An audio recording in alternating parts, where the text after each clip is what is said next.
시편 80편 1절에서 19절까지의 말씀을 제가 봉독하겠습니다. 요셉을 양떼같이 인도하시는 이스라엘의 목자여 귀를 기울이소서. 그룹 사이에 자정하신 이여 빛을 비추소서. 에브라임과 베냐민과 므낫세 앞에서 주의 능력을 나타내사 우리를 구원하라 오소서. 하나님이여 우리를 돌이키시고 주의 얼굴빛을 비추사 우리가 구원을 얻게 하소서. 만군의 하나님 여호와여 주의 백성의 기도에 대하여 어느 때까지 노하시리이까? 주께서 그들에게 눈물의 양식을 먹이시며 많은 눈물을 마시게 하셨나이다. 우리를 우리 이웃에게 다툼거리가 되게 하시니 우리 원수들이 서로 비웃나이다. 만군의 하나님이여 우리를 회복하여 주시고 주의 얼굴의 광채를 비추사 우리가 구원을 얻게 하소서. 주께서 한 포도나무를 애굽에서 가져다가 민족들을 쫓아내시고 그것을 심으셨나이다. 주께서 그 앞서 가꾸셨으므로 그 뿌리가 깊이 박혀서 땅에 가득하며 그 그늘이 산들을 가리고 그 가지는 하나님의 백향목 같으며 그 가지가 바닥까지 뻗고 넝쿨이 강까지 미쳤거늘 주께서 어찌하여 그 담을 허시사 길을 지나가는 모든 이들이 그것을 따게 하셨나이까? 숲속의 멧돼지들이 상해하며 들짐승들이 먹나이다. 만군의 하나님이여 구하옵나니 돌아오소서. 하늘을 굽어보시고 이 포도나무를 돌보소서. 주의 오른손으로 심으신 줄기요 주를 위하여 힘있게 하신 가지니이다. 그것이 불타고 뱀을 당하며 주의 면책으로 말미암아 멸망하오니 주의 오른쪽에 있는 자 곧 주를 위하여 힘있게 하신 인자에게 주의 손을 얹으소서. 그리하시면 우리가 주에게서 물러가지 아니하오리니 우리를 소생하게 하소서. 우리가 주의 이름을 부르리이다. 만군의 하나님 여호와여 우리를 돌이켜 주시고 주의 얼굴과 광채를 우리에게 비추소서. 우리가 구원을 얻으리이다. 아멘. 어제 나누었던 시편 79편과 마찬가지로 시편 80편은 공동체의 탄원시로 분류가 됩니다. 오늘 이 시편 80편에서 여러 번 반복되는 단어는 주의 광채, 주의 얼굴빛 이런 내용입니다. 3절과 7절에 나오고 있고 19절까지 3번 반복이 되고 있어요. 지금 시인이 주의 얼굴이라고 얘기하고 있고 주의 얼굴의 광채라고 표현하는 것은 시인과 시인의 공동체가 경험한 하나님을 말하고 있는 거죠. 우리가 신앙생활 하면서 하나님의 말씀을 이렇게 읽으면서 그냥 내가 이만큼 읽었다 그런 것이 아니라 하나님의 말씀이 내 속에 이렇게 스며드는 그런 느낌을 받을 때가 있습니다. 예배를 드려서 하나님의 말씀을 들을 때 꼭 나를 알고 나에게 하시는 말씀이다 그렇게 느껴질 때가 있죠. 찬송을 부르면서 기도를 하면서 정말 하나님이 내 곁에 계신 것처럼 그런 경험을 할 때가 있어요. 그러니까 시인과 공동체가 바로 그런 신앙 경험을 했음을 지금 이 시를 통해서 말씀하고 있는 거죠. 내가 하나님을 경험하는 그 순간과 체험을 시인과 공동체는 뭐라고 표현하는 거예요? 주의 얼굴빛을 내가 보았다. 주의 얼굴의 광채가 내게 비쳤다라고 표현하는 거죠. 여러분 우리가 신앙생활하면서 경험하는 것이 일률적이지 않습니다. 그러니까 누군가가 신앙 경험을 했다 그럴 때 그게 맞냐 틀리냐 그건 원할 필요가 없죠. 내가 신앙생활하면서 그런 경험을 하는 것이 중요합니다. 여러분 1절 말씀에 보면 시인은 하나님을 두 가지로 표현하고 있지 않습니까? 첫째는 이스라엘의 목자 이렇게 표현하고 있습니다. 이건 전통적으로 다윗을 이야기할 수도 있고 또 하나님이 저들의 목자라고 하는 것은 잘 알려져 있는 전통적인 표현입니다. 또 하나는 그룹 사이에 자장하신 분 그렇게 부르고 있죠. 여러분 이 표현은 성막과 성전과 관련이 있지 않습니까? 하나님께서 성막, 성전을 이렇게 지으라고 짓게 되는데 거기에는 어떻게 구별이 되어 있냐면 성소와 지성소로 구분이 되어 있잖아요. 그러니까 지성소라고 하는 것은 성전 안에서도 가장 내밀한 부분, 그러니까 아무도 들어갈 수 없는 장소잖아요. 대제사장만 1년에 한 번 대속죄일에 들어가게 되는데 그 안에는 뭐가 있느냐? 법궤가 있죠. 그 하나님의 궤인데 이 법궤의 이 덮개에 그룹이 새겨져 있습니다. 다시 말해서 그룹 사이에 자정하신 하나님이다 하고 표현하고 있는 것은 이스라엘을 다스리고 성경 가운데 임재하시는 하나님을 표현하는 말입니다. 지금 시인이 그 하나님을 부르면서 간구하는 내용이 있지 않습니까? 그게 세 가지인데, 먼저 1절에 보면 자신들의 간구에 귀를 기울이소서, 그리고 빛을 비추소서, 그리고 2절과 3절에 반복되는 내용은 우리를 구원하소서, 그렇게 나오고 있습니다. 여러분, 이 세 가지의 표현을 볼 때 지금 이 하나님을 향해 탄원하는 공동체가 평상시가 아니라 위기를 만났고 어려운 가운데 있음을 짐작할 수 있죠. 여러분, 하나님의 구원이 필요하다는 건 무엇입니까?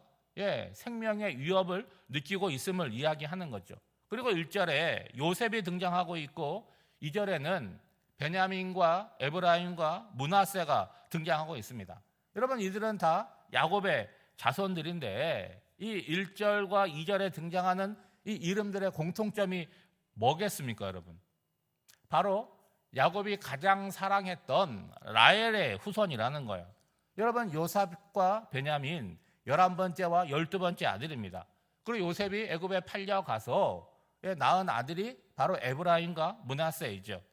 또한 이스라엘이 남과 북으로 이렇게 분열왕국을 하게 될 때 북쪽 지파에서 가장 큰 지파가 바로 에브라임 지파였습니다. 그러니까 1절과 2절에 나오는 이 이름들은 뭘 얘기하는 것입니까? 분열왕국 때 북쪽 이스라엘을 말하는 것이죠. 여러분, 하나님께서 북쪽 이스라엘도 사랑하시고 남쪽 유다도 사랑하시지만 앞서 말씀드렸던 목자 되신 하나님, 그리고 그룹 가운데 자정하신 그분을 이 북왕국이 따르지 않고 자기들 마음대로 우상을 숭배하며 범죄하였다는 거예요. 그 결과가 어떻게 되었습니까? 5절 말씀에 보면 눈물의 양식을 먹었다, 많은 눈물을 마시게 되었다라고 얘기하고 있는 거죠. 그러니까 역사적으로 볼 때 어제 79편은 그 남유다의 멸망, 기원전 586년에 있었던 남유다의 멸망을 생각나게 했다면 오늘 시편 80편은 BC 722년에 있었던 북왕국의 멸망을 연상시키고 있다는 거죠. 그러니까 결과적으로 우상을 숭배하고 하나님을 떠났던 삶의 결과가 무엇이냐? 아수르에 의해서 멸망을 당했다.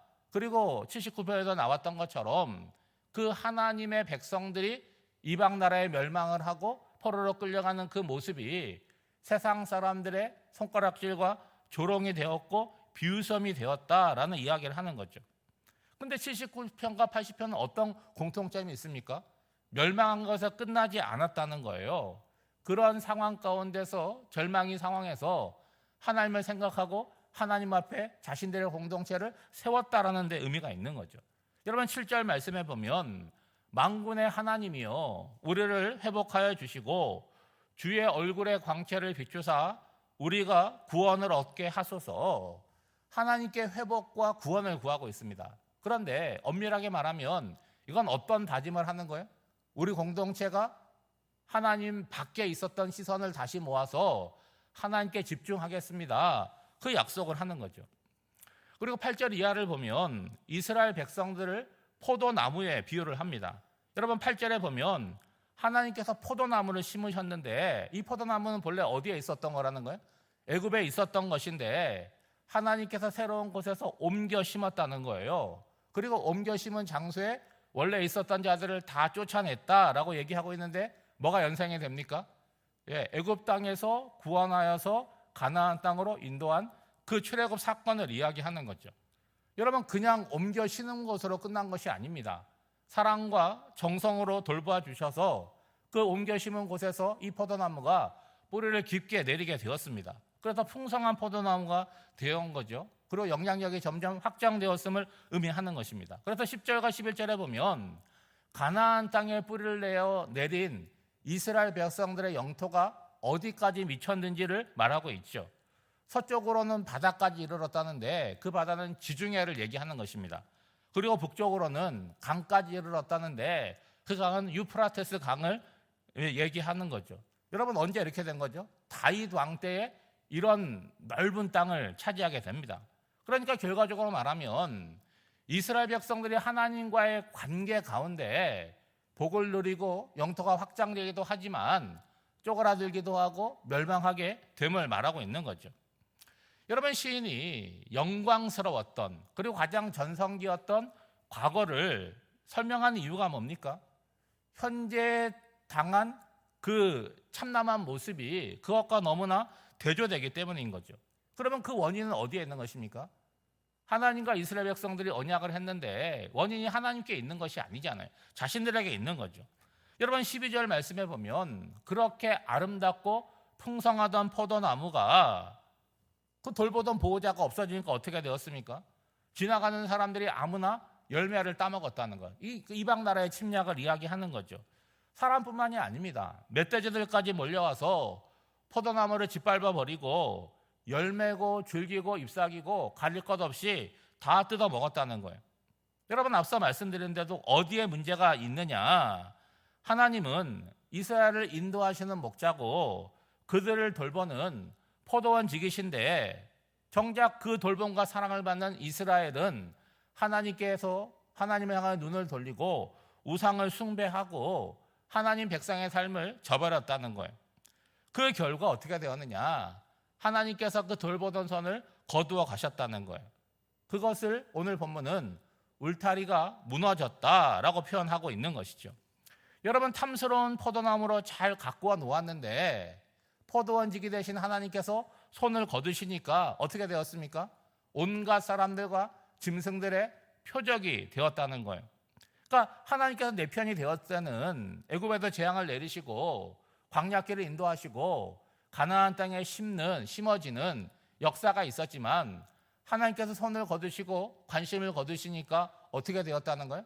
아무도 돌보는 이가 없이 온갖 사람들의 조롱과 어려움을 겪게 되었다는 거예요. 이제 시인은 하나님을 향하여 간절히 기도합니다. 14절에 보면 하나님 돌아오소서라고 간구를 하고 있죠. 여러분, 하나님이 떠나신 것이 아니잖아요. 누가 먼저 떠난 것입니까? 이스라엘 백성들이 빛 대신 하나님의 얼굴을 피해서 어둠 가운데 살아간 거죠. 그러니까 하나님 돌아오소서라고 하는 이 간구는 뭡니까? 우리가 하나님께 돌아갑니다. 우리를 도와주실 분은 하나님밖에 없습니다. 그 고백을 하고 있는 거죠. 그리고 자신의 존재들에 대해서 하나님을 선택하는 거예요. 우리가 어떤 존재입니까? 하나님 직접 심으시고 사랑과 정성으로 돌보아 주신 덕분에 우리가 그동안 살아왔습니다. 그런데 이제 우리가 불타고 배임을 당했습니다. 그러니까 다시 우리에게 은혜를 베풀어 달라고 기도하고 있는 거죠. 그리고 이 기도에는 기도하는 공동체의 약속과 서원이 담겨져 있습니다. 여러분, 18절에 보면 그렇게만 해주시면 우리가 주님을 떠나지 않겠습니다. 주님의 이름을 부르겠습니다. 이제 하나님 말고 다른 것에 한눈 팔지 않겠습니다. 이 서원을 하고 있는 거예요. 그리고 이 시인과 공동체는 마지막으로 간구합니다. 여러분, 19절 말씀인데요. 만군의 하나님 여호와여, 우리를 돌이켜 주시고 주의 얼굴의 광채를 우리에게 비추소서, 우리가 구원을 얻으리라. 여러분, 가장 많이 나왔던 단어가 하나님의 얼굴의 광채라고 말씀을 드렸는데 마지막 간구가 뭡니까? 그 얼굴의 광채를 우리에게 비추어 달라는 거예요. 그러면 어떻게 된다는 거예요? 우리가 구원을 얻는다, 그렇게 확신하고 있는 거죠. 여러분, 구원이라고 하는 건 뭐겠습니까? 오늘 시편 80편을 빌어서 말씀을 드린다면 하나님의 빛을 등지고 나의 그림자를 보고 살았던 인생들이 돌아서는 거잖아요. 그리고 그 빛 대신 하나님을 마주하고 그 빛 가운데서 살아가는 것이죠. 여러분, 오늘 한날도 다시 경험할 수 없는 한날을 맞이한 것입니다. 오늘 한날의 삶이 하나님을 향해서 그 빛 가운데로 걸어가는 삶이 돼야 될 텐데 왜 사람이 하나님의 빛으로 등을 돌리겠습니까? 뭔가 하나님이 기뻐하는 일을 하지 않으려고 할 때 그렇게 되는 것이죠. 오늘뿐만이 아니라 저와 여러분의 남은 날이 하나님을 등지고 있는 것이 아니라 빛 대신 하나님의 얼굴을 향하여 날마다 한 걸음 한 걸음 나아가는 저와 여러분이 되시기를 주님의 이름으로 축복합니다. 기도하겠습니다. 하나님 아버지, 오늘도 새로운 하나를 허락해 주시고 가장 먼저 주의 전에서 말씀을 부르고 기도하며 하루를 시작하게 해주시니 감사드립니다. 어제 시편 79편과 오늘 80편을 통하여 이스라엘 역사 가운데 하나님이 누구신지 그리고 어떤 은혜를 베푸셨는지를 배우고 깨닫습니다. 주님은 우리 인생을 인도하시는 참 목자요, 우리는 주님이 심으시고 사랑과 정성으로 돌보시는 포도나무임을 깨닫습니다. 헛되고 거짓된 것에 한눈 팔지 않고 주님의 얼굴의 광채를 향하여 그 빛 가운데로 나아가고 살아가게 하옵소서. 한 해의 절반이 지나가고 있습니다. 살아온 날들을 돌아보며 감사할 것은 감사하고 회개할 것은 회개하게 해주시고 날마다 새 마음으로 살아갈 날들을 소망하는 저희들이 되게 하여 주시옵소서. 이 나라와 이 민족을 하나님께서 돌보셨음을 믿습니다. 우리가 걱정하고 염려함으로 살아가는 것이 아니라 하나님께서 이 나라를 돌보시고 우리의 가정을 돌보시고 우리 교회를 사랑하고 돌보심을 믿고 우리가 하나님의 사람으로 부족함이 없이 하루하루를 하나님을 기뻐하며 살아나갈 수 있도록 은혜와 힘을 허락하여 주시옵소서. 지난주에 이어서 이번 주간에도 환우들을 위하여 공동체가 모여서 함께 기도하고 있습니다. 기도하는 자들의 마음이 뜨거워지게 하여 주시고 또 저들의 기도 제목이 환우를 통해서 응답되는 것을 보며 하나님의 살아계심을 확인하고 기뻐하는 저희들이 되게 하여 주시옵소서. 오늘 한날의 삶도 성령 하나님께 온전히 맡겨드리오며 이 모든 간구를 예수님의 이름으로 기도하옵나이다. 아멘.